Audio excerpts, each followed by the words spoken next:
We have one now. Okay. Good afternoon. I'm going to lower this. Okay. And welcome to the 2020 Comparative Studies in Literature and Culture Annual Symposium, The Ends of Translation. So before we begin this introduction, as this is a student-organized event, we do want to express our solidarity with the fired UCSC graduate students and those striking today across the UCs who are fighting for COLA, or a cost of living adjustment. We hope to emphasize the indispensable part that graduate students play in the academic community, as well as the right of all students to earn a living wage and have our needs met.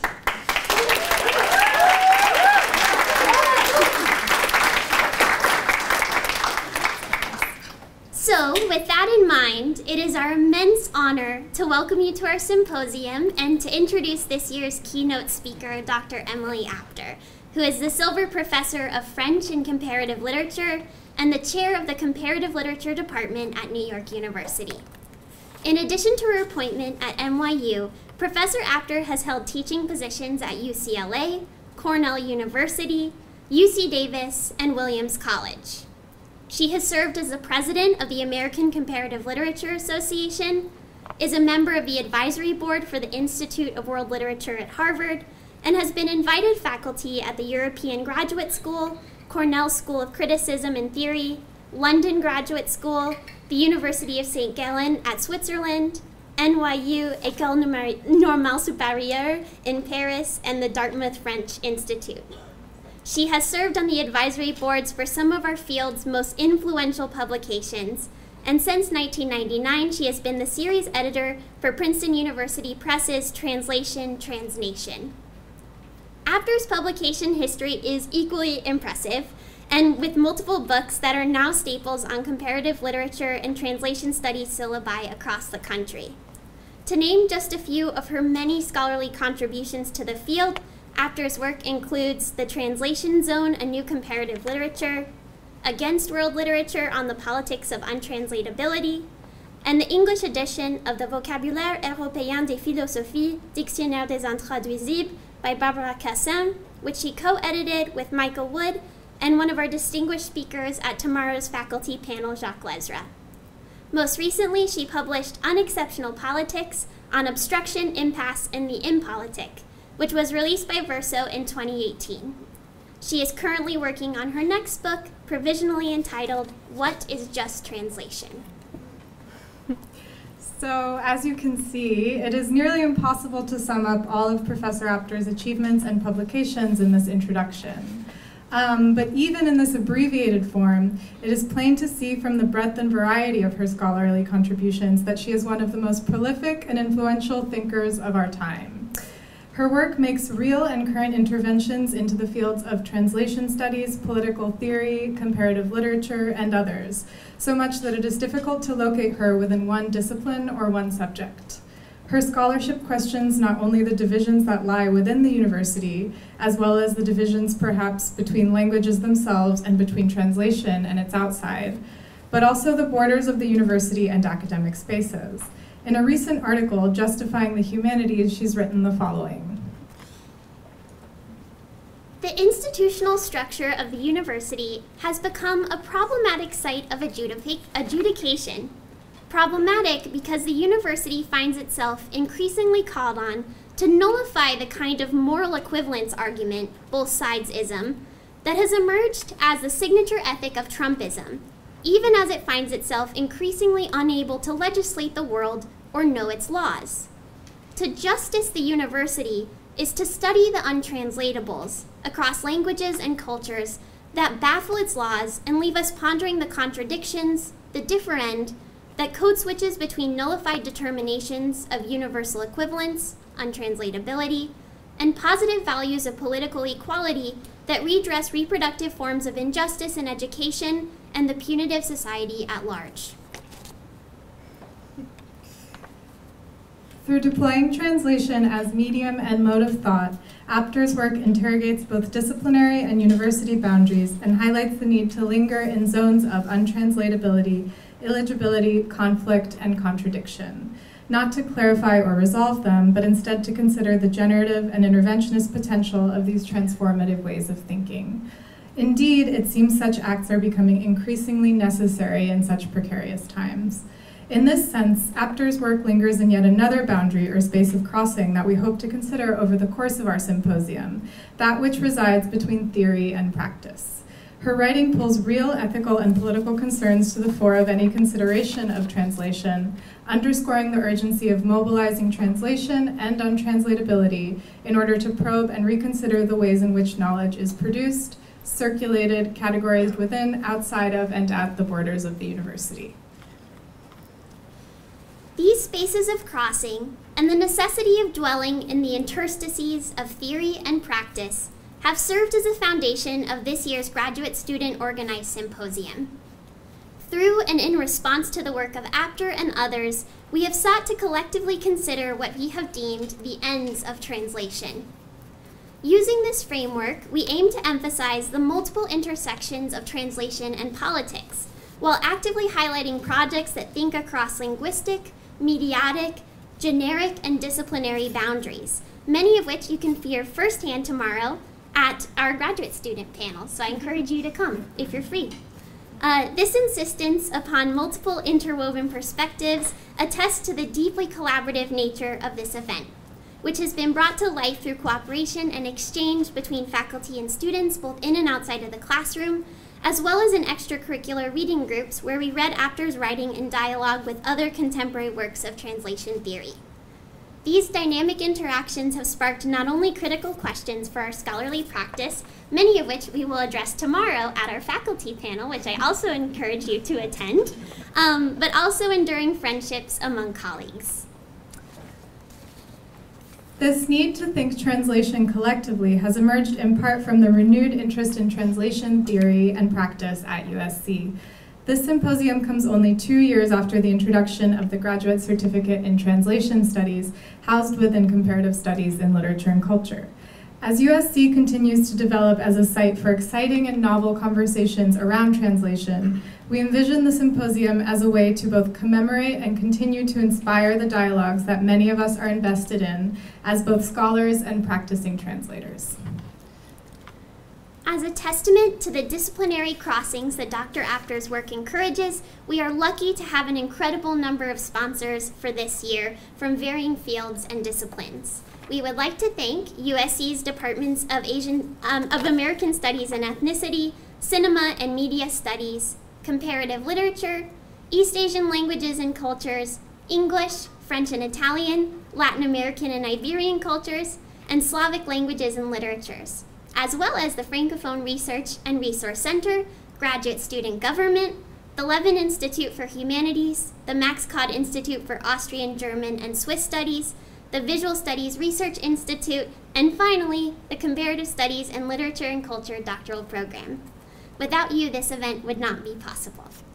And now, without further ado, please join us in giving an extremely warm welcome to our distinguished guest, Professor Emily Apter, whose keynote address is titled The Prison House of Translation, Carceral Models, Translational Turns.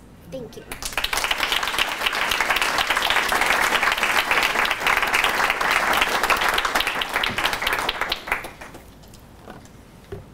Wow, what a lucky person I am to have an introduction like that. Just extraordinary. I can't thank you both enough. And the way that you drew on things that I've written was especially moving, so it will be remembered. So a special thanks to Jane Kasavin and to Edie Adams. And where's Minna?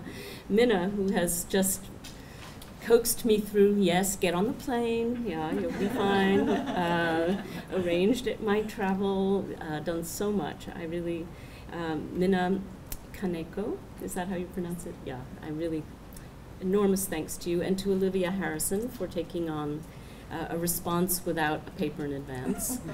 One of the consequences of this crazy time we're in is that I didn't have time to kind of finish in any timely manner, and so anyway, I may be cutting as I go along, so you'll bear with me. Of course, when I gave Minna my title, how many months ago, a while ago now, Carceral Models, little did I know that carcerality was going to become part of our everyday experience in self-quarantine, quarantining of others, piling on to all of the houndings of people who are asylum seekers, and the whole debate around sanctuary, quarantine. These are things that I'm not addressing in my talk, but which I invite questions and your comments on, of course. So let me get started. Frederick Jameson's classic work of 1972, The Prison House of Language, A Critical Account of Structuralism and Russian Formalism. Can everyone hear, by the way? Is this good? Yes? Okay. Stands out historically as an inquiry into what a model is in the comparative humanities of the post-war period. Though his particular focus in the book is on the linguistic turn posed against Marxist formalism, his consideration of the model bears directly on turn theory, be it deconstructive, cultural, historicist, post-colonial, cognitive, and we can keep going. Oh, I didn't see you. Hi. With Thomas Kuhn's structure of scientific revolutions clearly in mind, and presciently heralding the computer as the next great paradigm shifter, Jameson opened Prison House with an apodictic pronouncement. The history of thought is the history of its models.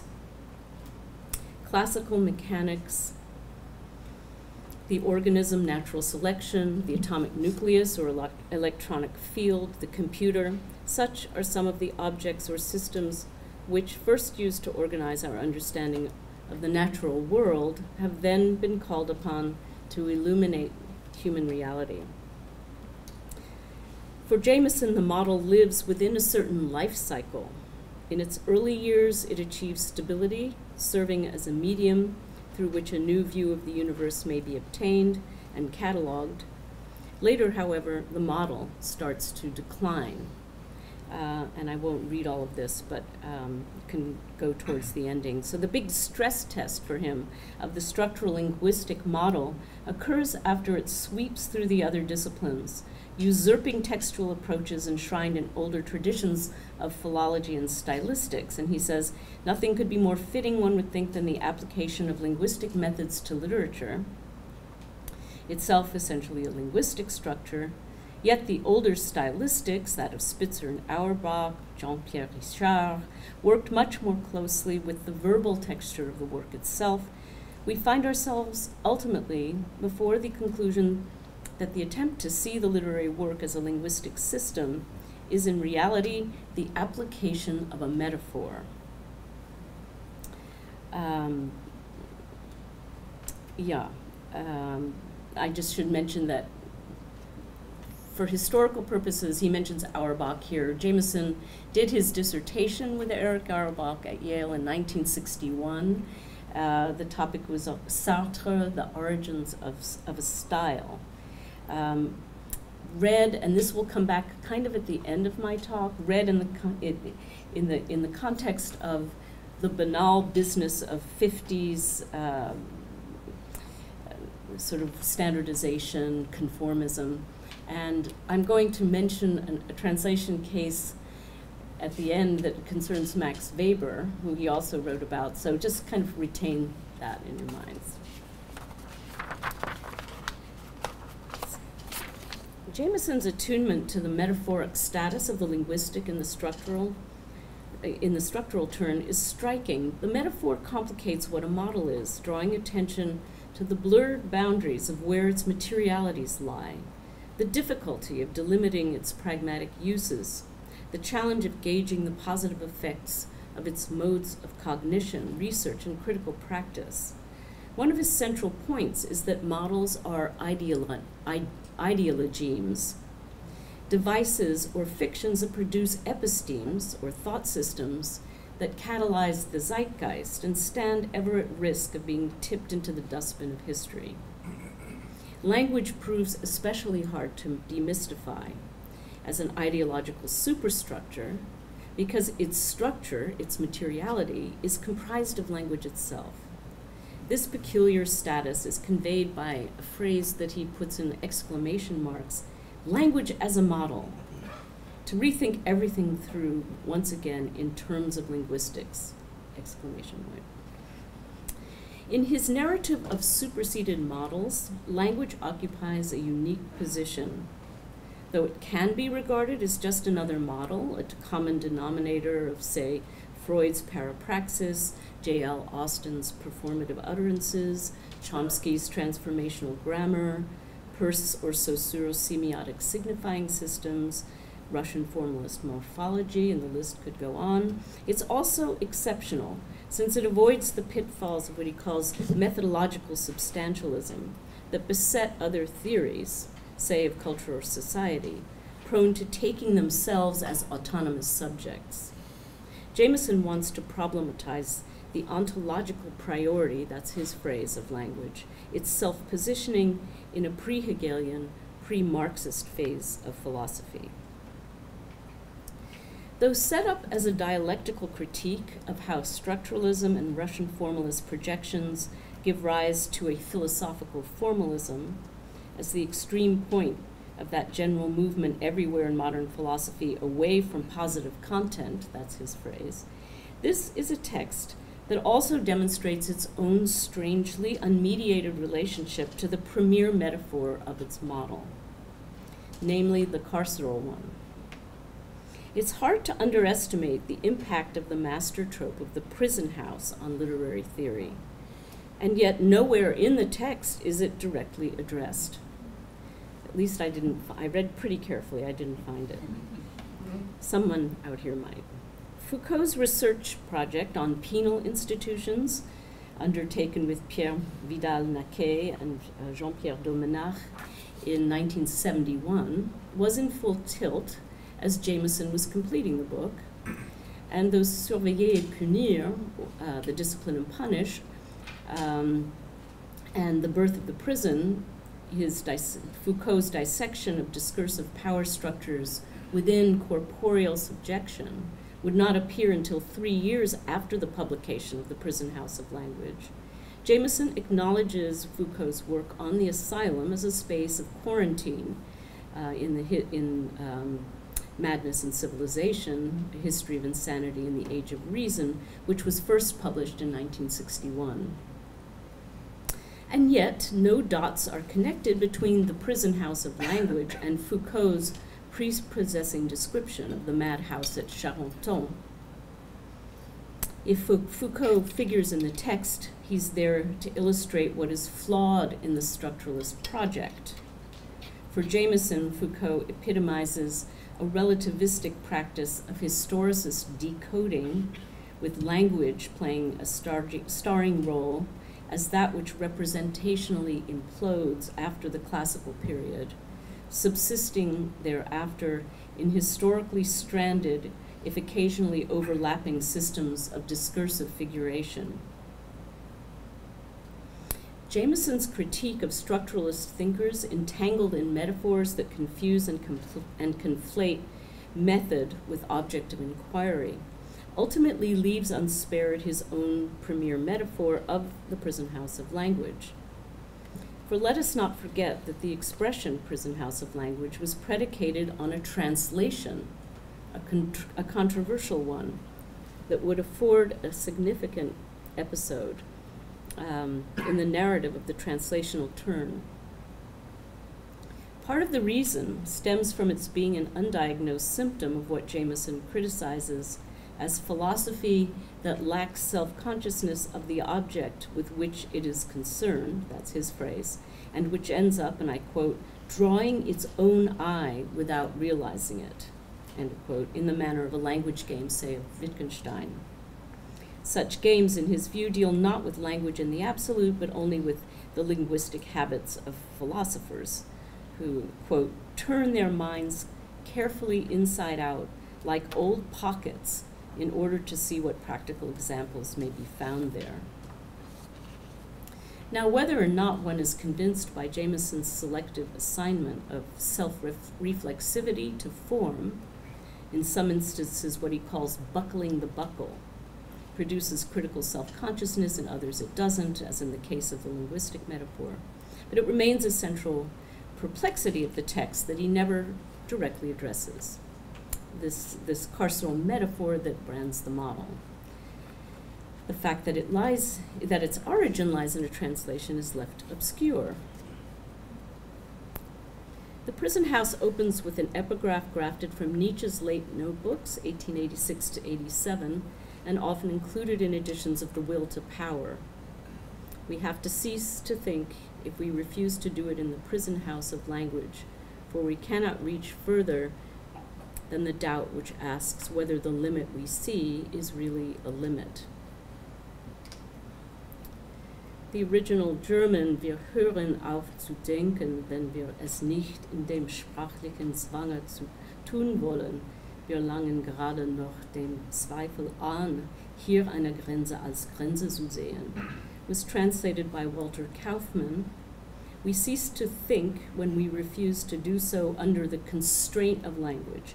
We barely reach the doubt that sees this limitation as a limitation. The translation included in Rüdiger Bittner's 2003 edition of Nietzsche's late aphorisms followed suit in adopting constraints of language for sprachlichen Zwange. So where did the prison house come from? Certainly it seems compatible with the German term for limit, die Grenze, which reinforces the border patrol or police checkpoint. It appears that Jameson adopted prison house from Eric Heller's free translation in an essay published in 1963 on Wittgenstein and Nietzsche. David Lovekin has alleged that Jameson copied Heller's translation without indicating the metaphor's origins, and literary critics have slavishly referred to the importance of this notion, the prison house of language, with no sense of context or limitation. Jameson adds force to the notion of the academic assembly line, by example, in its reduction of language to arbitrary, non-referential expression. Ernst Behler, editor of Nietzsche's complete works in English, weighs in with a harsh verdict of mistranslation. The difference between prison house of language and constraint of language may appear small, but is really not when Nietzsche is read as a language theorist. Then the notion of a prison house of language conveys a sinister finality which Nietzsche's text actually does not express. And I'll let you read the rest here.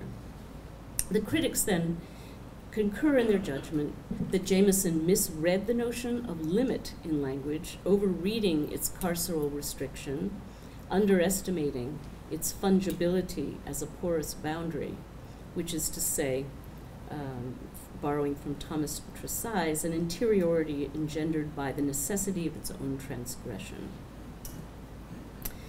In pressing the carceral aspect of limit or constraint, Jameson seems to have fallen into the trap of a linguistic determinism, often ascribed to Wittgenstein's pensum, and I won't read the German, but,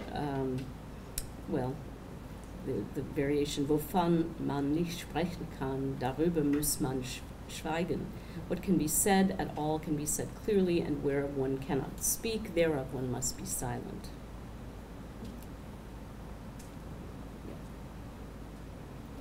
Oh, no, sorry, that's wrong.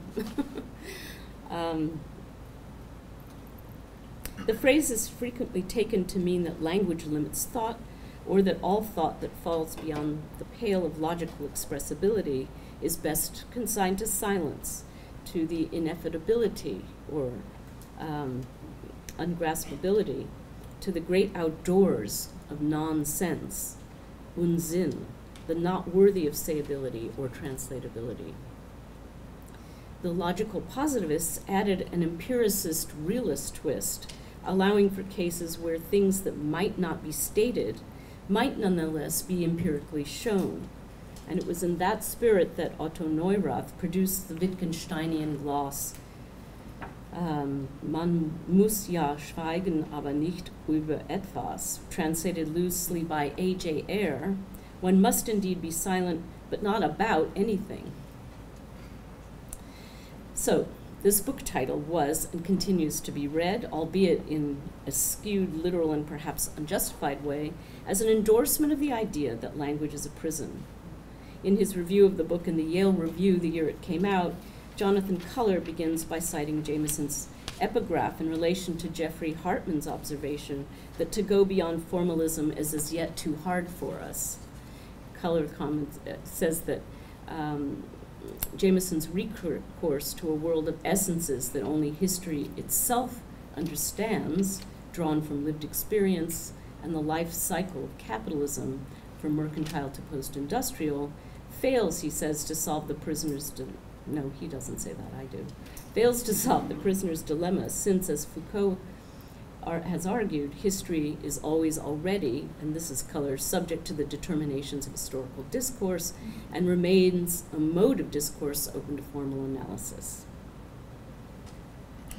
Flash forward to 2018, and we find Catherine Malabou delivering a talk at the European Graduate School, exploring prison as a concept, inhering in the very word concept, a compound with con and sept, taken, a Latin root word meaning taken or taken yourself toward, and heard as well in the German Begriff from the verb greifen, to grasp, to hold, to take in hand.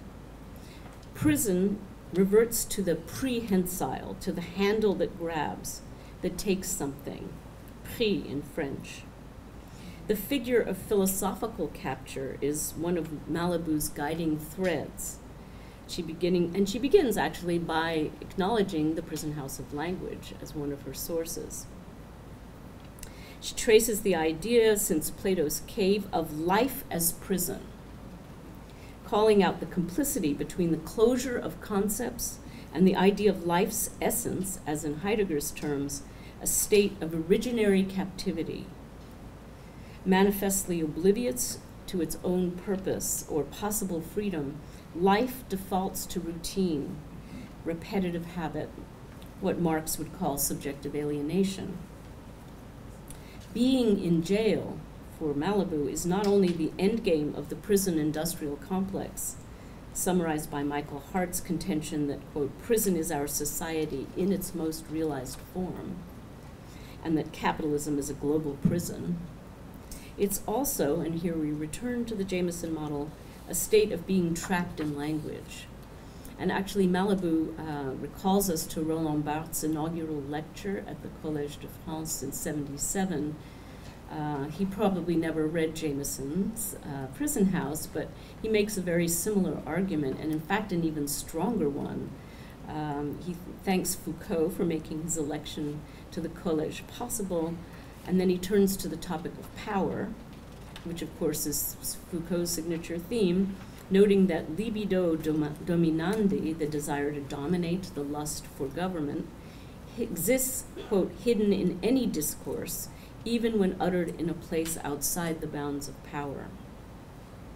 And he establishes a correlation between the language of law and the sovereign power of language as such, famously asserting that language is legislation, speech is its code, and he has as an example that the French grammar doesn't permit him to speak without gender differences and distinctions.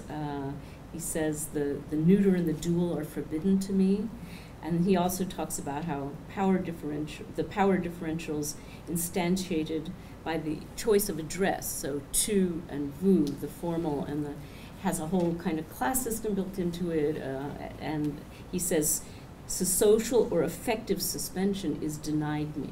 That's what language does. And then it culminates in this very stark phrase, language is neither reactionary nor progressive. It's quite simply fascist. For fascism does not prevent speech, it compels speech. So I could go on with many other examples of the critics who echoed this prison house theme.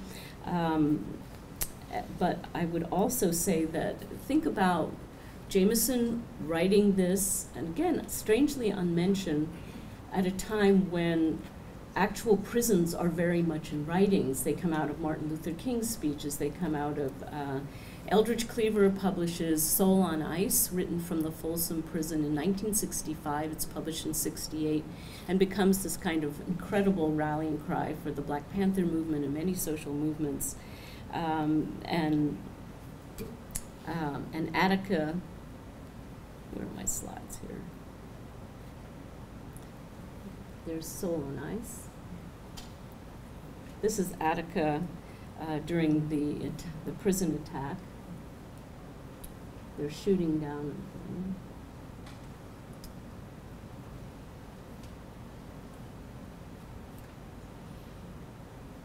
And I look there. It appears on Angela Davis's Prison Industrial Complex book, which sort of brings us kind of more to the contemporary moment. So I think that, and even the term prison house had a prehistory in Victorian England as a domicile as prison, and it was linked in a lot of, sort of psychically with workhouse, these spaces of work and imprisonment and class oppression. So just kind of bear this in mind. Sorry, my slides were a little out of order. Anyway.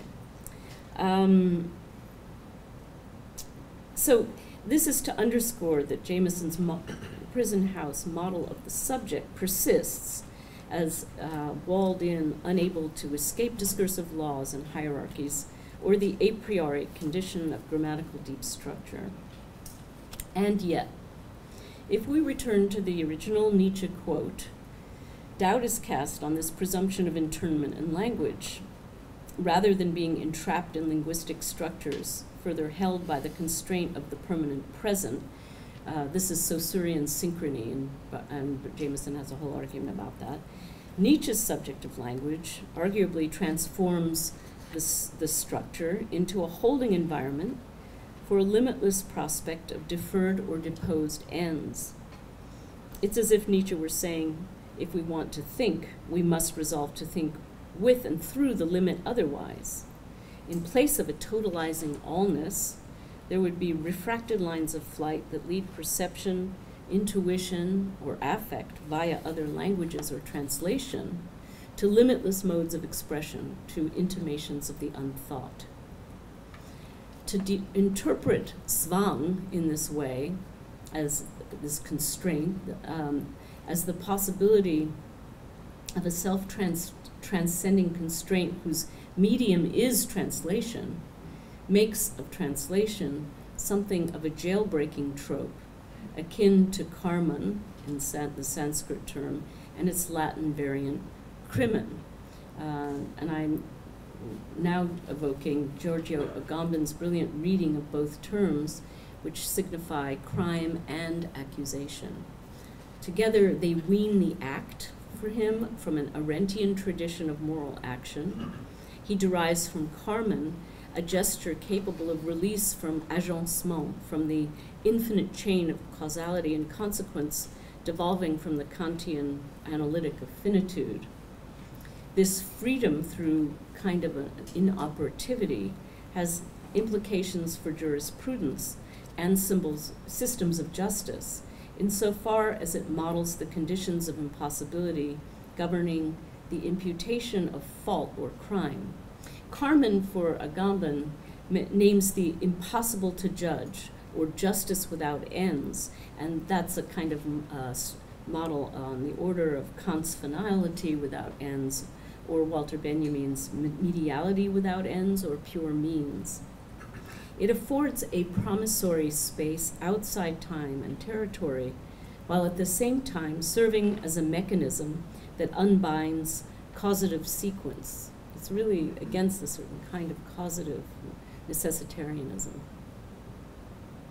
and consequentialism. So we could say that a corrective course might align Nietzsche's sprachlichen Zwange with Agamben's Karman towards a theory of limitless impossible justice, and table Jameson's carceral metaphor as an unfortunate instance of over-translation. But such a course arguably passes over the interest of this Sprachlichkeitszwang as an example of how an untranslatable term, prone to error, resistant to equivalence, susceptible to accidental deviations from a grammatical intention in the original, functions as a producer of theoretical novelties and new terms. In this intellectual genealogy, the prison house anticipates the afterlife of untranslatability, implicating Jameson, despite his critical distance from deconstruction, in the historic response of deconstruction to Benjamin's translation theory, and seeding new uses for the carceral model in analyses of translation and justice.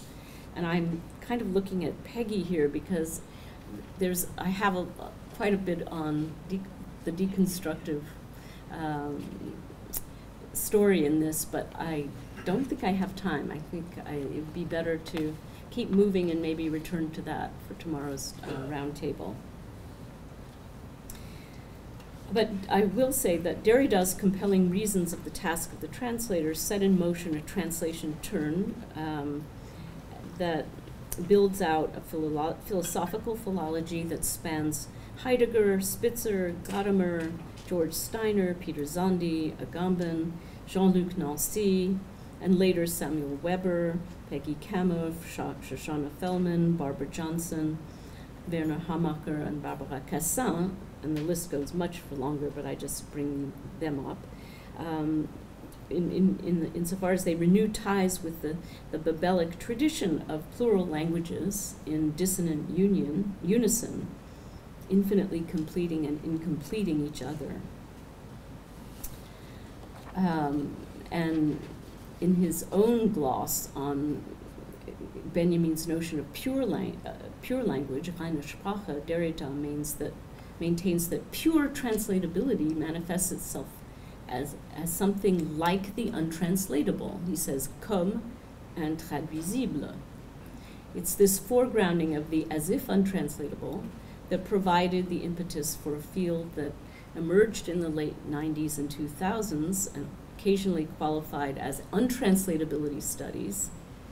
And it counts among its contributors, I mentioned some already, Cassin, Gayatri Chakraborty Spivak, Abdel Fattah Kilito in his Thou Shalt Not Speak My Language, Etienne Balibar in his wonderful study especially on John Locke and the invention of consciousness, Ali Ben Makhlouf, who has looked at the untranslatability of the terms law, norm, and sharia in Arabic, Suleiman Bashir Dian, who has recently published, it's not out yet in English, a study of translation as an act of decolonization. Adi Ophir, his investigations into the untranslatable aspects of theological and political lexicons. Shadan Tagildeen's Disarming Words, Empire and the Seductions of Egypt. Brian Lennon's Non-Translation Studies, Jacques Lesvre's Untranslation Machines, my own Against World Literature on the Politics of Untranslatability, Jill Levine's edited volume, Untranslatability Goes Global, and that's just a very edited bibliography. I won't continue, but just to kind of give the lay of the land, that untranslatability, which in some ways not so long ago was sort of denounced as a kind of crude argument against translation, which I have always patiently tried to explain it is not. And I will just say it for the record again, that is not what the intention of it was. We can go on. But, you know, it's assumed its own momentum, and it's taking some interesting directions. Okay. So where once there was a structuralist prison house of language converted via Benjaminian translation theory to a post-structuralist models of survie, of survival, and that's Derrida's strong translation of kind of almost a combination or a collapse of Überleben and Fortleben. And something else I won't have time to get into, but in de Man's reading of Benjamin, a kind of poetic nihil, we are now, it might be said, in the era of the prism house of language. I had that quote way back here. yeah.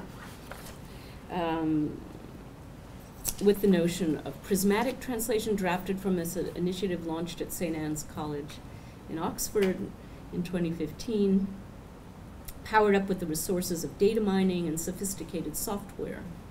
Prismatic translation takes to the next order of magnitude a much older polysystems model of translation developed by Itamar Eben-Zohar and Gideon Toury. Prismatic approach to the Nietzsche-Heller-Jameson example of sprachlichen Zwange, with which we began, would yield, you could say, a crystalline structure, refracting a celestial sphere of noetics beyond language. The term leaps beyond its monolingual boundary. It moves across die Grenze, the limit, the checkpoint, into plurilingual language worlds where the what of reference, or the predicate of what a word means, is traduced, some would say deconstructed, through translation. Prismatic translation in this sense implies a political unbordering, such that monolingual totality is superseded by a praxis of perpetual translating. Again, we can come back to some of this, what they're doing with this as a pedagogical model and research model.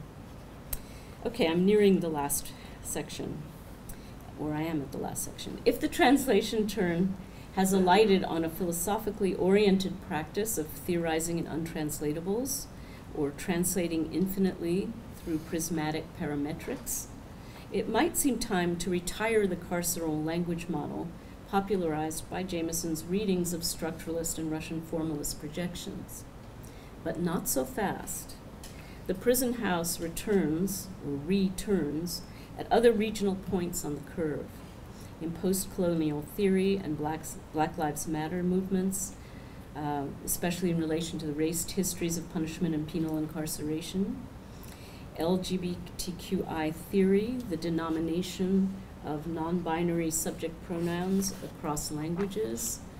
In transmedial practices, and here we could think more maybe in the roundtable about the status of the trans function across differential sensoria, mediums, material modalities, aesthetic systems of representation.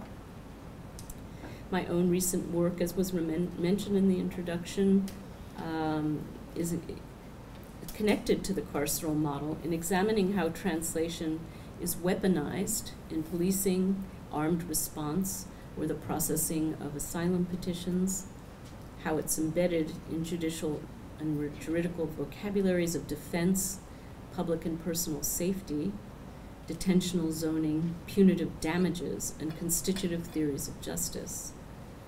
To pose the question, what is just translation in the sense of what is ethically right translation, or what is justice making as a translational practice, entails working the lexicon of legal terms, lex, jus, nomos, sharia, right, droit, recht, Sittlichkeit, equilibrity, to use one of Etienne Balibar's terms. The object is to determine the political right to language, or the right to untranslatability under hostile conditions of social and cultural violation. Equally important are the aesthetics of legal theory, with emphasis placed on how quantifiable norms of equivalence, harmony, measure, fittingness, euphony, likeness, affinity, commensurability gain traction within a universalist economy of exclusion reliant on normative standards of equivalence. But now I'm going to conclude by noting how the carceral model returns in the contemporary discourse of transparency and exposure in the era of digital surveillance. I refer here to another scene of translation controversy, namely Talcott Parsons' 1930 translation of Max Weber's The Protestant Ethic and Spirit of Capitalism, which was published in 1905, where Parsons rendered the expression stahlhartes Gehäuse. Let's see if I can. Where's that? Yeah. I'll show you the German in a minute. As iron cage, stahlhartes Gehäuse as iron cage. And you can see in the highlighted part, this is Weber In Baxter's view, the care for external goods should only lie on the shoulders of the saint like a light cloak, which can be thrown aside at any moment. But fate, Verhängnis, decreed that the cloak should become an iron cage. Peter Baer suggests that the iron cage, drafted from Parsons' memory of Paul Bunyan's Pilgrim's Progress, and available to him from his own very strict Protestant upbringing, and linked also to a line from Psalm 142, "Bring my soul out of prison that I may praise thy name," was inappropriate, he says. There it is in the German, Verhängnis.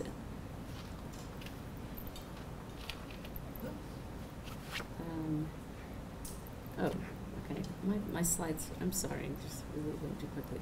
Let's just leave it at that.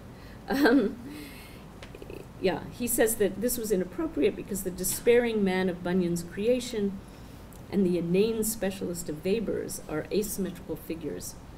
The former suffers and is being punished. The latter is a hedonist motivated by the quest for materialistic consumption and confident of his superiority, end of quote. Debates over the translation of the iron cage raged on and on. In French, the term carapace, too soft, as in the shell of a snail, was discarded in favor of habitacle. I had to look that up. It's a binnacle. I had to look that up, which is a technical reference to the casing on nautical equipment that on a ship's deck, with a secondary meaning as domicile or abode. Was the casing an inescapable cosmos, confining the subject to a life world of mediocrity and disenchantment? That was very much the 50s and 60s interpretation of Weber. Or was it more like a set of conditions induced by bureaucratization, technical modernity, rational choice, also very much that era's interpretation? And then a more recent one, or is it associated with the exhaustion of resources coinciding with the end of the fossil fuel economy? And because there is a direct allusion, an apocalyptic premonition that the sort of end, this casing, is the end of capitalism, and he alludes directly, Weber does, to the exhaustion of fossil fuels. Such questions were not made easier to answer by Weber's use of another phrase, a related phrase, das stahlhartes Gehäuse der Hörigkeit, which is roughly the steel-hard casing of bondage, Hörigkeit, slavery or bondage, which evoked the machine, slavery, the machine without life, a petrified spirit, and forms of eternal servitude, including structural racism. I wonder if my last slides didn't make it in here, I don't think. Wrong version, I'm sorry. Oh well, I had some, it's strange, I think you must have uploaded the first version, yeah, okay. It doesn't matter. What I was going to show you were some images that are very readily accessible of Jean Genet giving the May Day speech at Yale in 1970 on behalf of freeing the Panthers. Bobby Seale had been imprisoned, and Genet he got over the Canadian border and was greeted by the Panthers. And I bring this up because I went back to this May Day speech, and it really resonated with an interpretation of the Weber, read in relation to structural racism. And what Genet talks about is going into the courtroom where the trial is occurring with a bunch of the Panthers and being immediately escorted by the police to the front of the room where only white people were seated. And it's interesting, given the discussion now of sort of living while black. This is kind of like seated while white. He says he enters the courtroom with black friends from the party, and he says, "This may seem an insignificant episode, but for me, being its pseudo-beneficiary, it was a sign I immediately translated. And he then translates the white man's idea of as an American dynamism. He retranslates as structural racism. So it's very, very apropos now. Okay, so you go after this talk and look up some of the YouTube, the images of Genet and in 1970. And I think of this too because Jameson wasn't at Yale at that time, but he had joined the department in 75, but was very, very, this was very present as well, so it kind of comes full circle in a way. Okay, now my conclusion. So in exposed, desire, let's see if I can find that one. Oh, there he is. Oh, I did have him. Okay, and there he is again. Oops. Now what? Ugh. Oh well. I'm really bad at this. I'm so sorry. Let's see if I can get this back. I just need the last slide back. Yeah. Should be this little button here. Yeah. Is that the last one?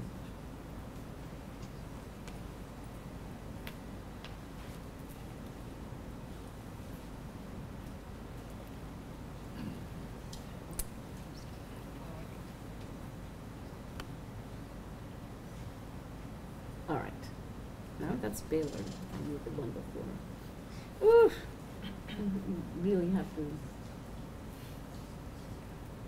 Wait, went back to I need my last one. Maybe it was so out of order. the exposed?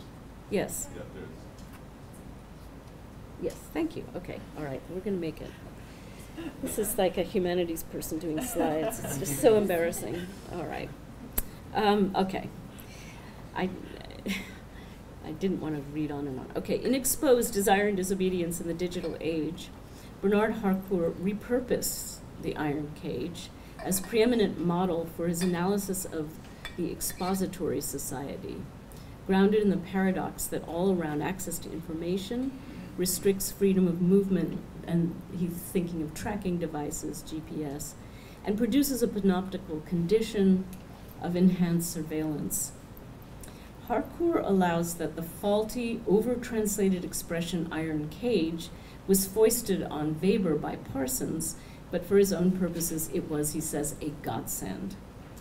The metaphor, in its more literal translation, allows us to recuperate, appropriate, and actualize Weber's original notion of a shell as hard as steel, to better understand how the mirrored glass and digits work together, more of a tangled mesh, a webbed cloak than iron bars. Steel is an alloy, a more modern material made by combining age-old carbon with shell, or with carbon or a shell, or a cloak that might be more appropriate than the prison cell or cage to describe our digital age. To be sure, the iron cage lives on at the very heart of the mirrored glass house. But digital exposure takes on a different shape, a different form in this expository society. Virtual transparence and correctional monitoring work together more like a straitjacket, a casing, a shell made of some modern fabric, something like Teflon or woven Kevlar. We've graduated from the suit of armor, from the breastplate and gorget, from the pauldron and placard, from the chainmail and iron plate of the analog age to the Kevlar jacket of digital times. Our expository society, it turns out, is a shell as hard as steel. It's interesting that that Genet talks about Bobby Seale's jail as the jail of stone, iron, and steel. And there was a big debate in the Weber-Parsons translation about the importance of, was it iron, Eiserner Kaffee, iron cage, or was it steel? and it's kind of fascinating when one wants to get granular. We are left with the temptation to come full circle to Jameson's prison house of language, interrogating where and how it comports with the steel mesh of Harcourt's Teflon coat. Both are models of the prison without walls. Jameson's, like Barthes, is a claustral language limit. Harcourt's a digital way of life that can no longer distinguish between freedom and correctional monitoring. I would suggest that in the histories of mistranslation issuing from Nietzsche's Sprachlichen Zwange and Weber's Stahlhartes Gehäuse, what you have is a symptom, untranslatability or over-translatability, that ultimately invites us to conceptually connect the prison house of language to the iron cage.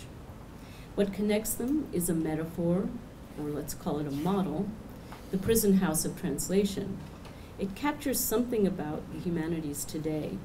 Its abiding pursuit of justice, the just word, the right equivalent, or what's to prove what's not equivalent, or this a kind of dream of the free translation, as in freedom, but also dogged by the fear that language and language labor at risk of becoming devalued or disenchanted is none other than a sentence in perpetuity. This is a carceral condition inscribed in language and modes of existence that are also embedded in everyday micropolitics. And I'll simply end by evoking Genet again. He says, we have to throw away the metaphors and the models, throw them away, to try to get at equality in language. Do away with symbols, he says, especially ideological terms which block real action. So it's in a sense this whole question, and he says, and listen, if the Panthers are using a weaponized language of self-defense that has the force of self-arming behind it, that this is in a sense the only way that fascism in language can be combated. So I'm not saying this is necessarily a point I'm promoting. I'm saying that it is, I'm trying to get at some of the historical nuances. And what I think is important here is there's a kind of link between this work, this labor of untranslatability, and political micropolitics as it manifests in language, and especially around justice, criminality, structural racism. Thank you so much.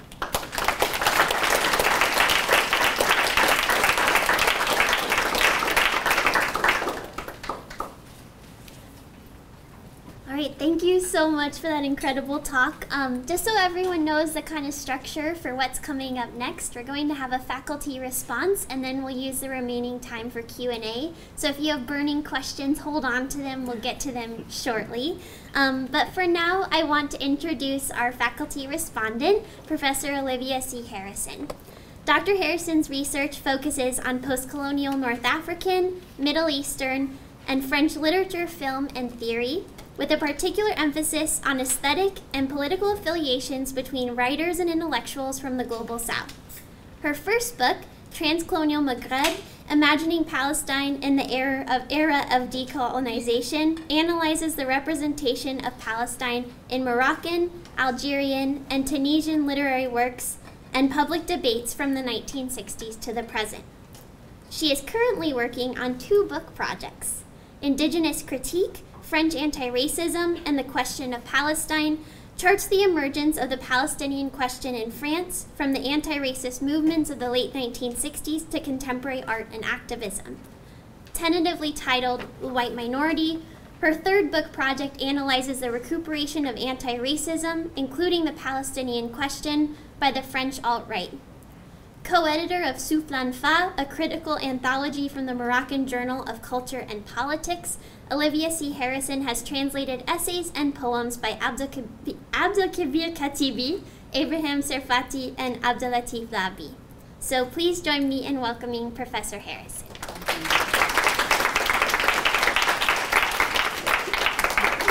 Thank you so much for that introduction, and I want to thank the organizers of the annual symposium for putting together such a brilliant and exciting conference. I think you are the future of translation studies and of translation itself, and so I'm very excited about this conference and about the work that you're doing. So I want to just commend you, the graduate student organizers, for putting this together.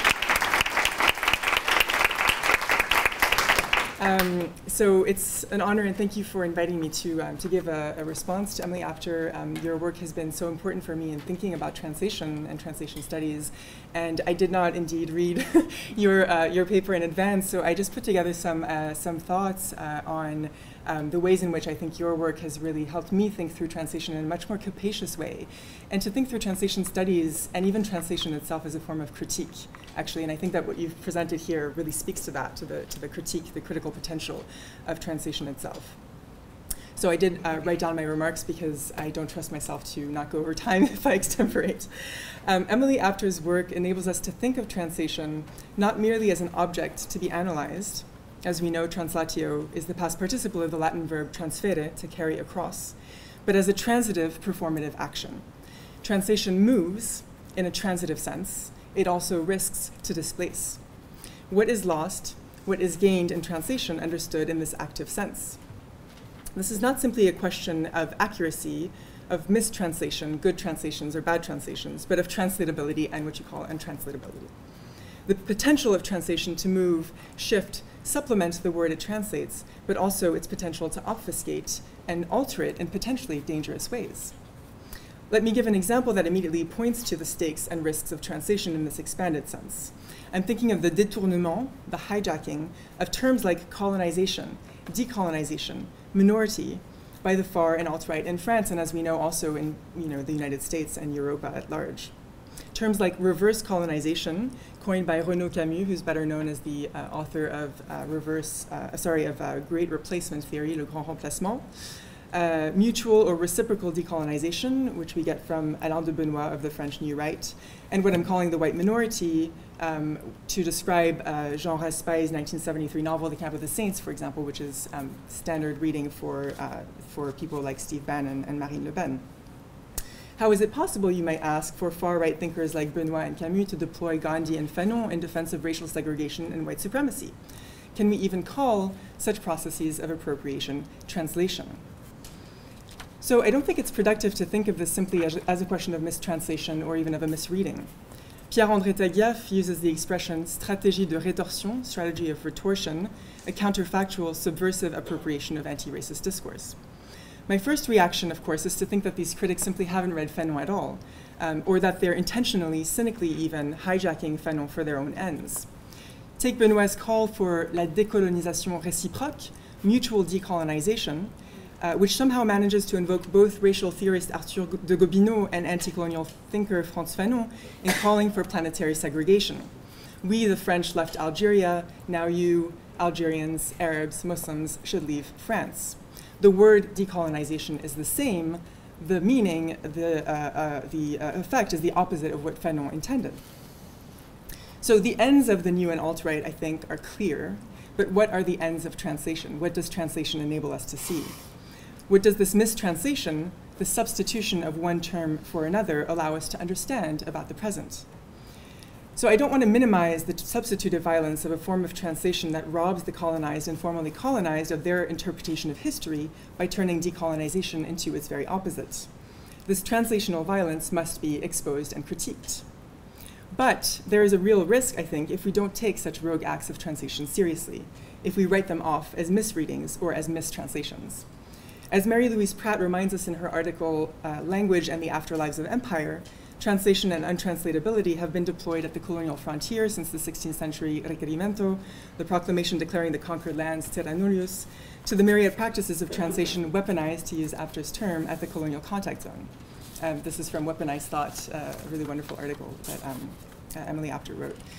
Emily Apter's work shows us that we've not yet decolonized translation. from her writings on language wars in the translation zone to more recent articles on checkpoints, armed response, immigration law, and forensic listening. I'm thinking of voice tests and translation techniques in your article, Shibboleth, and untranslatability in relation to the law, which is a quote from Justifying the Humanities. So I'll say it again, untranslatability in relation to the law, which is also, I think, what you're working on now for your current book project. So I find particularly fruitful the ways in which Emily Apter thinks through the translation of the French expression traduire en justice, which can be translated as to prosecute or bring charges against someone, but literally means to translate in the sense of bring to justice. Traduire en justice brings us back to the root meaning of transférer, to carry over, which is in fact prior in the Trésor de la langue française entry for traduire, to translate, even though the meaning of interlingual translation is found as early as 1520. According to the Trésor, traduire, to translate, means one, to transfer, to put in prison, transférer, mettre en prison, and two, to cite, citer, or compel to appear before the law. Emily Apter invites us to think through the implications of translation and untranslatability in terms of sovereignty, justice, and war, that is to say, in relation to power. But can we also think of translation as a practice that litigates, that performs or stages a critique of violence? And I think this is what you help us to think through. Can we think of translation as just, to cite Apter paraphrasing Derrida? And I didn't know that was the title of your book, actually.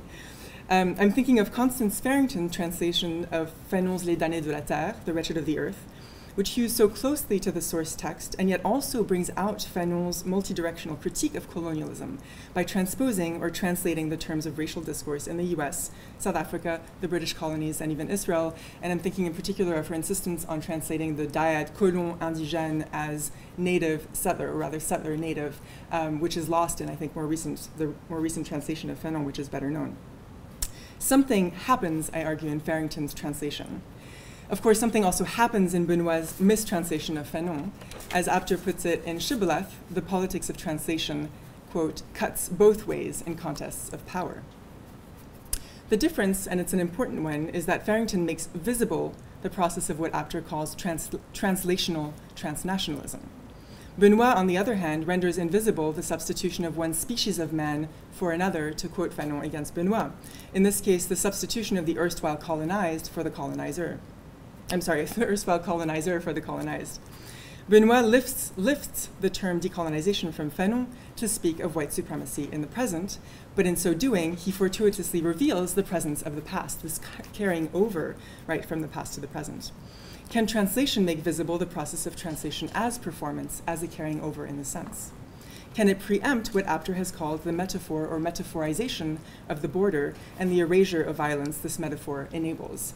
And I'm thinking of your article, Translation at the Checkpoint, which I taught in a seminar on translating race. I want to suggest that there's a tension between the vertical and horizontal impetus of translation, between the substitutive logic of metaphor, thinking here of Roman Jakobson's vertical axis, and the contiguous and perhaps also continuous logic of metonymy. This is what Apter's media objects stage, enabling us, as she puts it, quote, to rethink translation as a counter-hegemonic practice.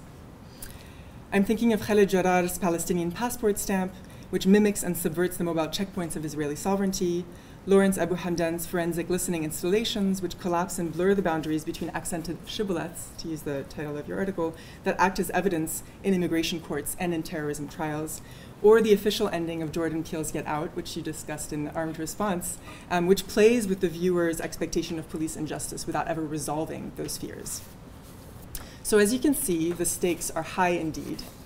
Emily Apter offers us new and productive ways of thinking through the politics of translation, and for that, we are grateful.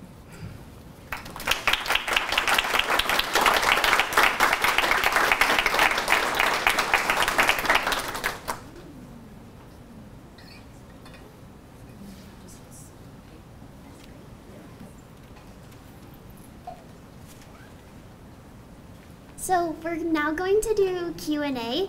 We unfortunately don't have microphones to pass around, so if you could please project when you ask your question, we'd be really appreciative. So thank you. So if anyone has a question, yeah, great, Aki. Get started. Thank you. That brilliant talk and some typically expansive and carried away. In the broad horizon that you opened up. You heard about so many, but I couldn't actually get past the beginning of your talk because I was struck by two things that Jameson was putting into circulation and mistranslation. Not only a mistranslation, I mean, you know,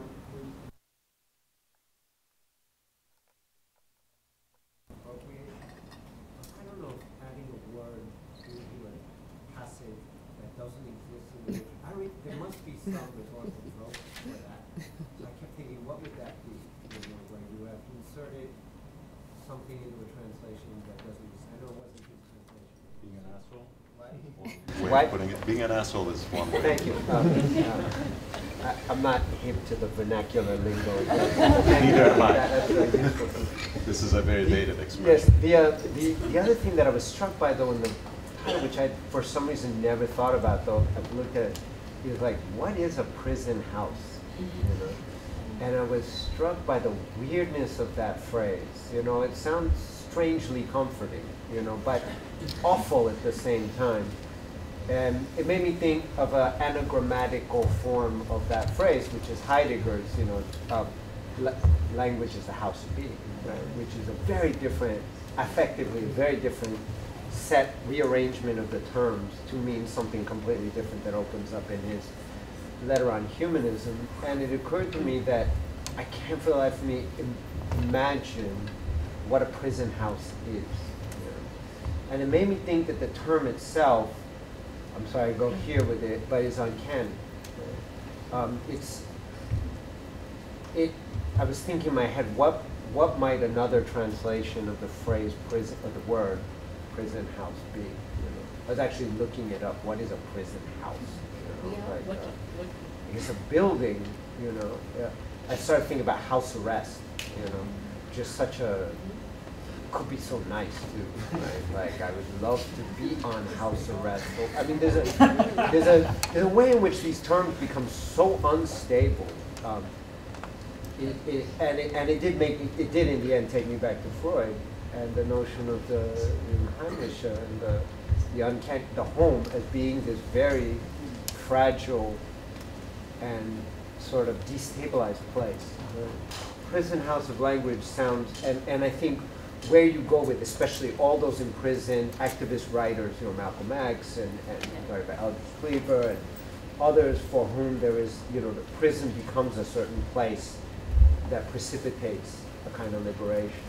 But prison house, after your talk especially, I have no idea what that even, I don't even know what the image is, right? It seems Borgesian to me almost, like one of those weird archives that you can't tell whether you're trapped in it or it opens up into everything, you know? And I think of, in Malcolm X's autobiography, deciding after going in and out of prison so many times that he was going to actually use the time to do something, and his project is to read the dictionary from A to Z, right? To learn the English language in prison and read a book that isn't meant to be read like that. You know? So I just wanted to throw those things out there and maybe ask you to circle back around to this term that not only is it a term that is part of a mistranslation, but I don't even know what the word means in English. Yeah. So I haven't had time to go into this enough, but I was talking to a friend who works on Emily Dickinson, and she seemed to think it's in that strain of poetry that it's, of course, it's all over Christian theological representation and iconography, sometimes as captions, but it's very much, but I'm not sure, it's more prison than house. So I was kind of thinking there must be a direct correlation between prison house and workhouse as spaces that come out of the sort of effects of industrialization and the sort of post-Enlightenment quarantining of people, the madhouse. I think Foucault was obviously onto that. Foucault's main example is, of course, the panopticon. And Attica was built exactly on the model of a Benthamite panopticon. It was taken almost out of the book. But one thing that I experienced personally was there's a kind of visionary, roughly contemporaneous, pre-revolutionary, post-revolutionary architect in France named Claude Nicolas Ledoux, who became famous for what he would call them factory cities, but they were in fact prisons, and they were taken from Bentham. And the director's house was located in one spot, and it was a house, and everyone else, the workers, but you could also substitute prisoners, were lodged in a circle, in that radial circle, and they could be seen, and they never knew when they were going to be watched or not. So we were familiar with the panopticon, and I think that still emerges as at a slightly larger scale. The question you raised, though, is the domestic uncanny, and you can trace it through to Virginia Woolf, Dickinson to Woolf, this whole also a kind of poetry around the claustrophobia of domesticity, and that's very gendered, that's very class-based, that really starts to take hold of an imaginary in the 19th century. So that's kind of where I would go, but I haven't really done the research on that yet, and I think, I was kind of working more inside of the immediate moment of Jameson's critique and what this was doing with theory. But if it's the tip of an iceberg, clearly. Thank you. Yeah, Natalie? So, thank you for your talk. As you were talking about prison and blackness, and this might relate to a bit of Aki's comment, the text that I immediately went to in my mind was Du Bois's The Soul of Black Folks. And there's a moment in the text when he's introducing it, where he asks, why am I a stranger in my own house? Right? And he's specifically describing the condition of black folks, right, who are estranged or prisoners, right, in a house that they've built. But then after that, he starts to articulate, right, his theory of double consciousness, right, which, as you were talking, I was thinking, could we look at it, right, as a translational theory? Right, how black folks have to move, right, constantly between two consciousnesses in a structure of being, right, in a house that they have built that is essentially, right, like an iron cage. I don't know. I'm just going to take that as a fantastic comment and something to develop in future revisions here. So. I think the question is, again, this is probably so big in terms of, and it really leads to a book someone needs to write about. They probably already have, but the carceral model in the history of kind of black liberation discourses or diagnoses of structural racism, and also of the historic problem in slavery and diasporas of finding a house, of having no safe house, and prison being something that is a constant threat in daily existence, or an experience of massive numbers of people of color. So it goes everywhere, really. But the question, to kind of bring it back to the local topic, is, God, why didn't Jameson discuss any of this? And some people have said, well, he was always good on class, but really not good on race. And I'm afraid is this kind of, he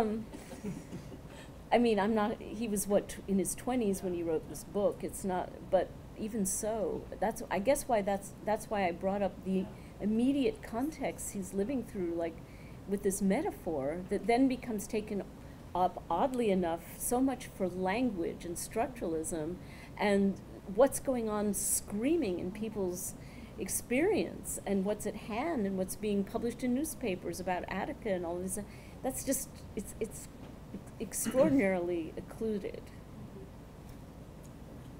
Yeah.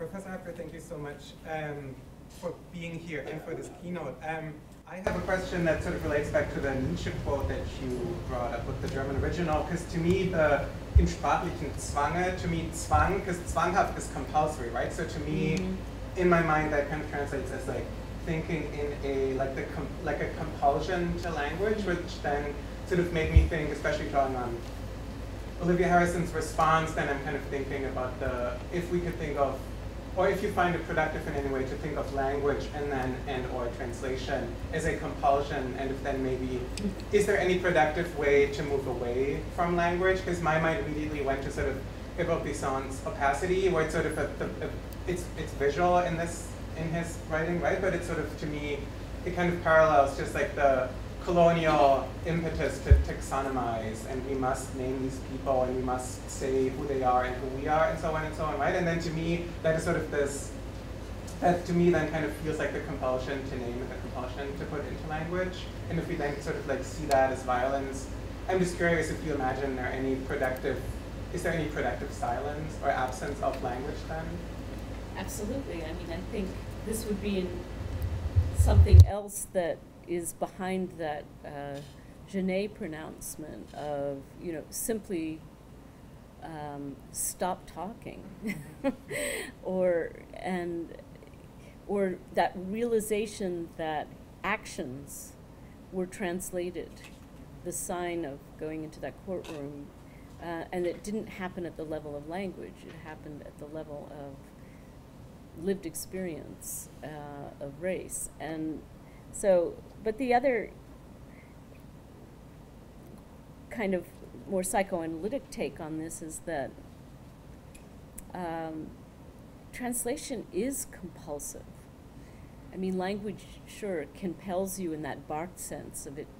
It compels you to express certain things or not, because the grammar constrains you to commit certain kinds of microaggressive violence on genders, or of class and status, that these things are part of what grammars do. And I think we're in a fascinating period right now where it's not just about untranslatability, it's about remaking power in language. If you go onto some of the websites in French to see all the different variants for how to get around gender bias in language, and of course we're witnessing in our own time an extraordinary explosion in rethinking pronomial existence through language. And the reactions are profound. It's like, well, I'm not going to call somebody they. It's like, that doesn't work grammatically. And those are the symptoms. Those are the symptoms of a resistance to a kind of a form of revolutionary retranslation. But it's also recognizing that other conditions were not translatable, that grammar did foreclose certain kinds of expression. But the other side of this is also that this compulsion to repeat, to constantly retranslate, to always be, it's part of the fun and the language and the game of the humanities, I think, in the best sense. I think it's actually another secret source of a kind of freedom, that we don't just stick with the way something, and that you always discover in a translation some insight, or at least anyone working in the comparative languages. These have always been the source of my insights. I don't understand a word, I mistranslate something. That's the moment where stuff starts to happen conceptually. And working on this massive dictionary project was just, that in magnified massively. But there's something else about the opacities. I mean, I think there are great virtues in the not translated, and that's another talent I think we need to develop, of when to know not to translate. It's not to do with censorship. It's to do with respecting how languages function culturally, and that the kind of naive sort of American thing of, oh, well, we need access to this, and so we'll simply go in and we'll appropriate someone's term or grab it and translate it roughly or just take it over. It's an appropriative gesture that is just anthropologically speaking not okay, and this again is something that is very, very hard to convey. People say, oh, well, you know, kilito, that's just like it's censorship. It's an interdiction. It's not censorship. It's to do with understanding that theological prescriptions are part of cultural modes of establishing community, and that there are forms of violation that are profound. And so it's the moment. And I also appreciate Spivak coming in and in her introduction to the Davy translation and saying around an expression that relates to caste and function, that only certain kinds of water, subgroups within a caste can carry water, that's not translatable. And she says it's not translatable, so I've withheld it. And she marks it in the text, and we as translators can choose to do that. We can say, no, you don't have access to this. There is not a term for it. It's a mark of difference. It's a place of difference, and you're not going to be able to appropriate it. So this is kind of what I'm getting at too when you talk about the compulsion to translate. But I think there are also these moments where we should be compelled not to. Yeah, you've been reading that. Thank you, Emily. This was really great. Maybe just two very quick comments and a question. I think Jean Genet is implicitly in conversation or even cribbing something that Fanon writes in The Wretched of the Earth. Unfortunately, I have not memorized my Fanon by heart yet, but the war is coming, so one must go back. He says something like, the colonizer seldom has difficulty with figures of speech.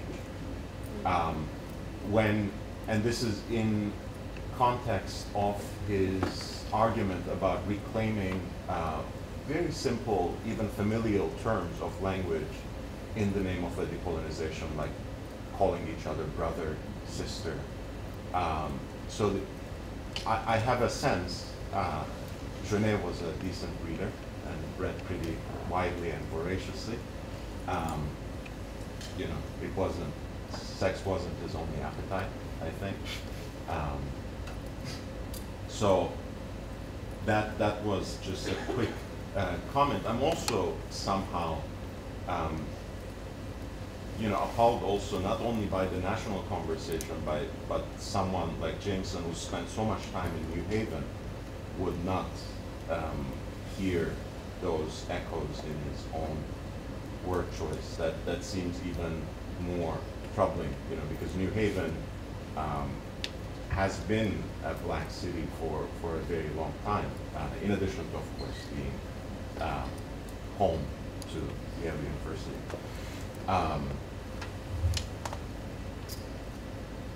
It's incredibly, especially then, but still, well, did. Right. The Yale, I mean, and it's hard. Absolutely. Sometimes, I mean, all Jameson ever did was write, so he probably didn't leave his office. What a nice Kantian figure. I was also going to say this is not necessarily a counter argument to Clipo or you, but there's a certain sense that the refusal to translate theological terms and concepts can work in the exact opposite manner, right? For example, as someone having been involved in you know, face-to-face polemics with Christians since I've arrived to this country, for a lot of them make the argument, for example, that Allah doesn't translate God, which, you know, you can write encyclopedias, etymological lexica on how it simply means the God. So the idea that, for example, a lot of Christian fundamentalists in the US have is that it's a specific name for the moon god as a figure of worship rather than the monotheistic divinity. Now for the question, I do despise actually the very, it's always coming from men, of course, this masculinist posture of more of a comment than a question, but I do make exceptions for myself all the time. So, of course, the racial exclusion and active act of ignoring there is very telling for Jameson, but there's also the sense that he's translating a word that is pertinent to arguments that he's making. Again, I've read it more than a decade ago now, but I think he talks quite a bit about Freud as a part of kind of a linguistic term. And when you, of course, hear the German word Zwang, at least in our time now, it's hard to not think of Freud, which, of course, Wiederholungszwang is repetition compulsion. And in addition to where he expresses this point in terms of the case of the rat man, I think he also pays particular attention to it in Erinnern, Wiederholen und Durcharbeiten. What is it? Remembering, repeating, and working through. I don't know if that's the official translation either.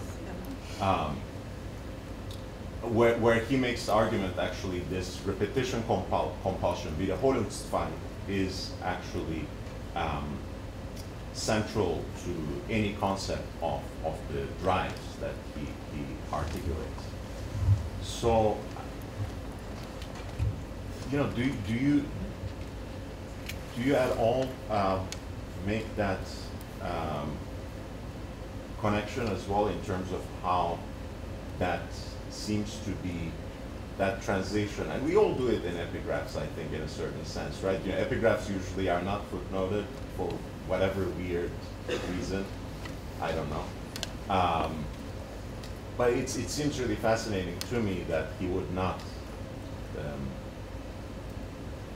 want to use that word Zwang in a certain sense, considering that a certain reading of Freud is pretty pertinent to his larger argument for the linguistic turn. And it would open so many different, of course, and I would like you to speak to that a little bit, of thinking about translation in more than a linguistic sense, of course, which is in a way all of Freud as well. Yeah. Like return of the repressed, interpretation of the dreams, everything. Yeah, I mean, that's a connection to Jameson's symptomatic reading and his, so, one way you could sort of cut to the chase here is to say that where Jameson goes with this, which is really interesting, is the political unconscious. And that is built up from this kind of Trieb, Zwang, Trieb,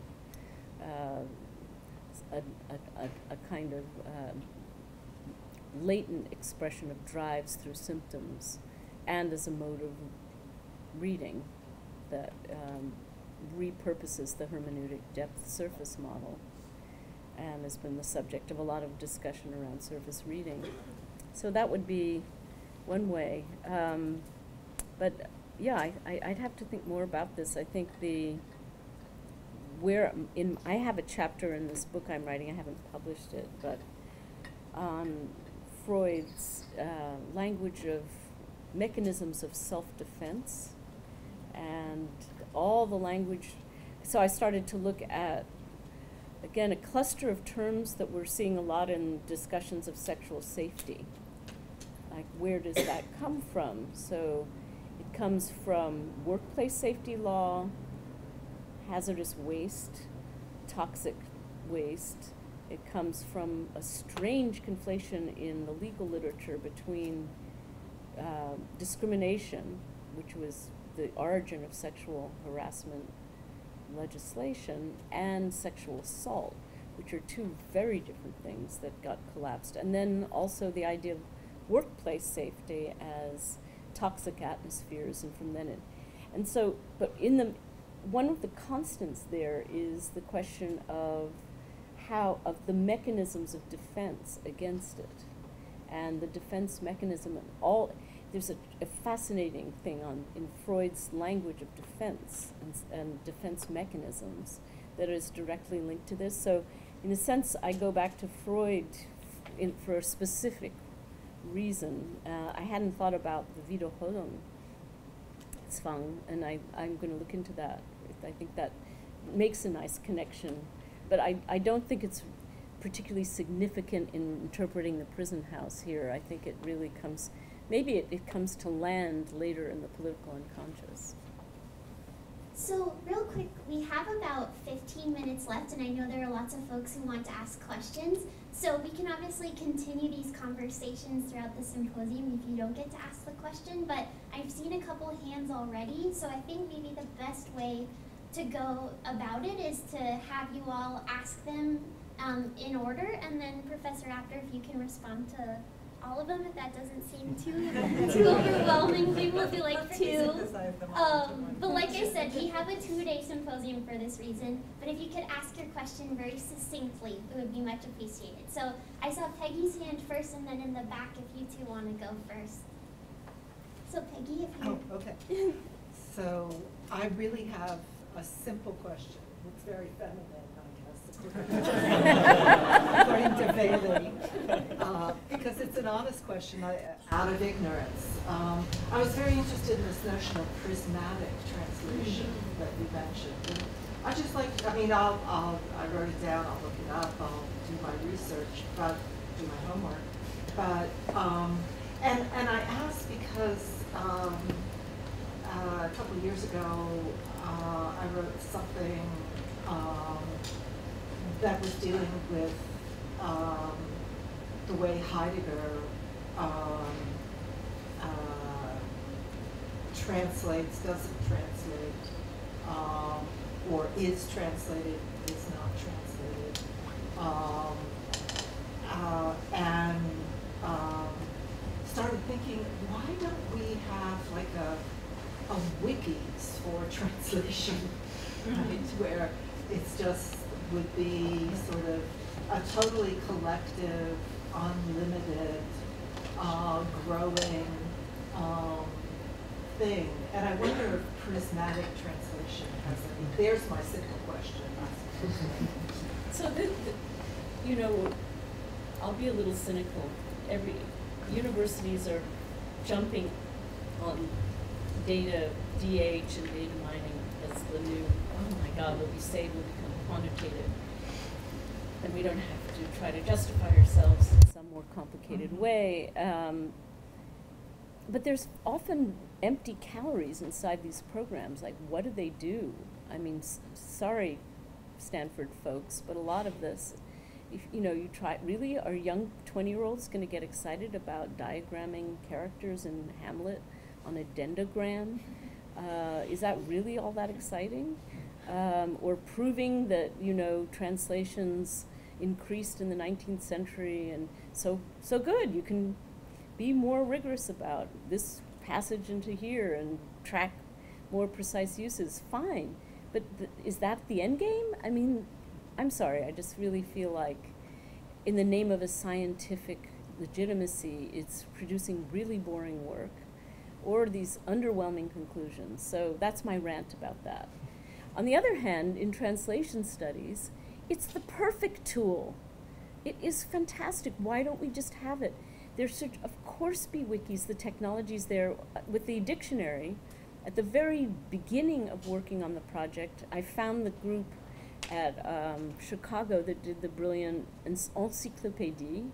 They did one of the first really ambitious, intelligent programs. You could intervene. You had facsimile editions. You had major articles on some of the terms. It was already very sophisticated, and that was years ago.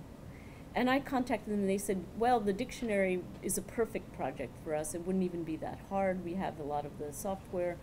I went to Le Seuil, the French publisher, and to Princeton, which was doing the English, and they refused. They said, oh, it's copyright. No, we want to sell the... And I'm like, do both. Come on. I mean, get one project underway.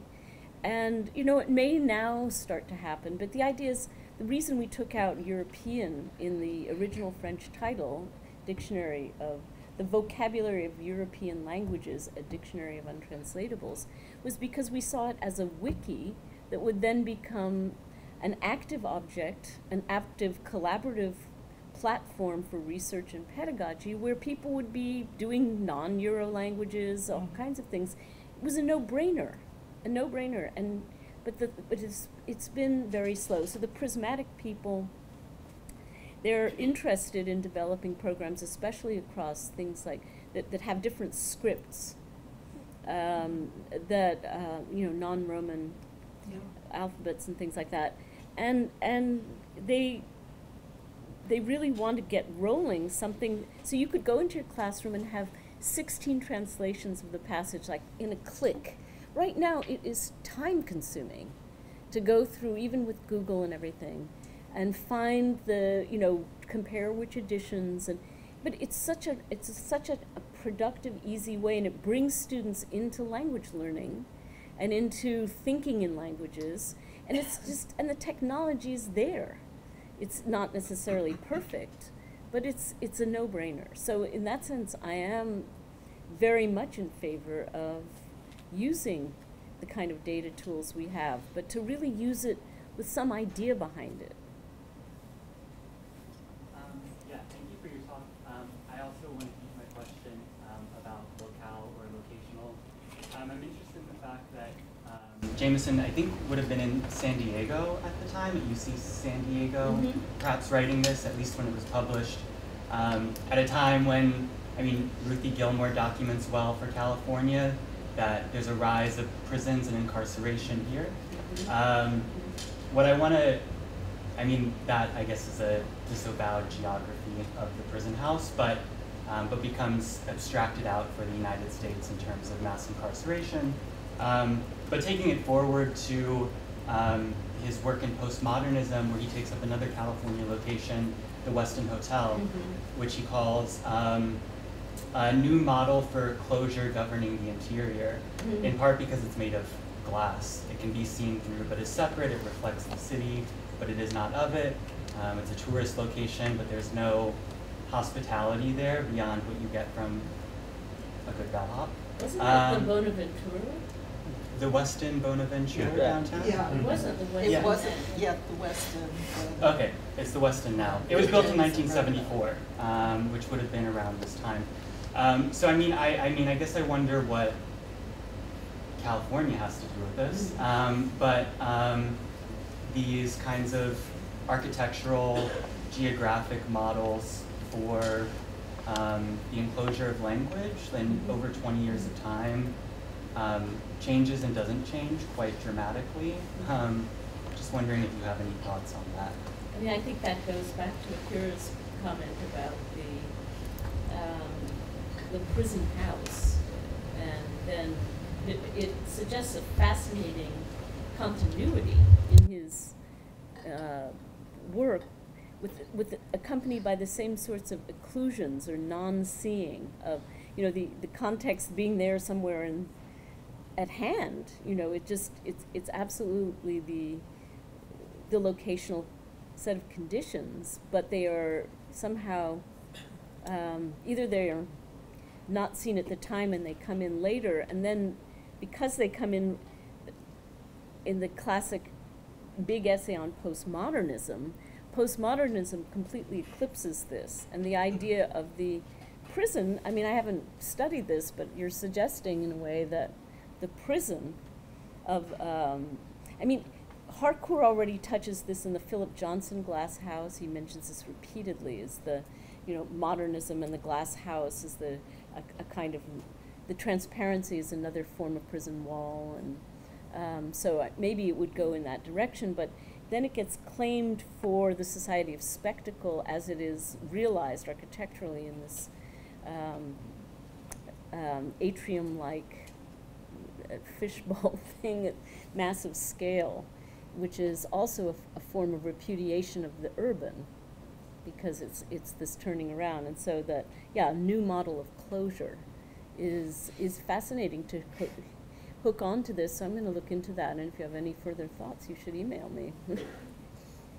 All right, so I think we have time only for one more question, so I'll go to Ronald because you raised your hand first. But again, I just want to reiterate that luckily we have 2 days, so I encourage you to continue asking questions both formally and informally. And we're also having a faculty panel, as you'll recall, tomorrow afternoon, so you can also ask your questions at that time as well. So Ronald, will you close us out?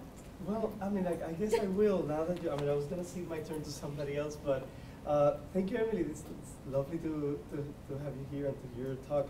I guess mine connects to all of this issue of the prison house, and it's a question, but also kind of like a comment. It's short. It's just that I was struck by the fact that we've talked a lot about the prison house, the mistranslation or the translation or what's going on there, but it seems also like there's some syntactical issue, which is the fact that the noun there is the zwang, not the. So there's no language as a noun, right? Preceded by some sort of particle that in that case connects like in a genitive form the house with the language, right? Or the prison house with the language.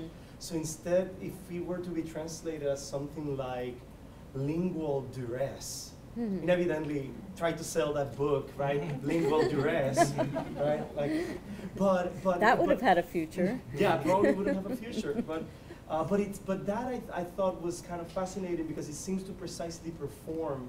So we've been puzzling about why this mistake. Well, there you have it. I mean, it has to happen. I mean, if you're a Dohenian, right? The necessity of turning precisely language into the allegory of its own ontologization in the form of not only a house, but the prison house.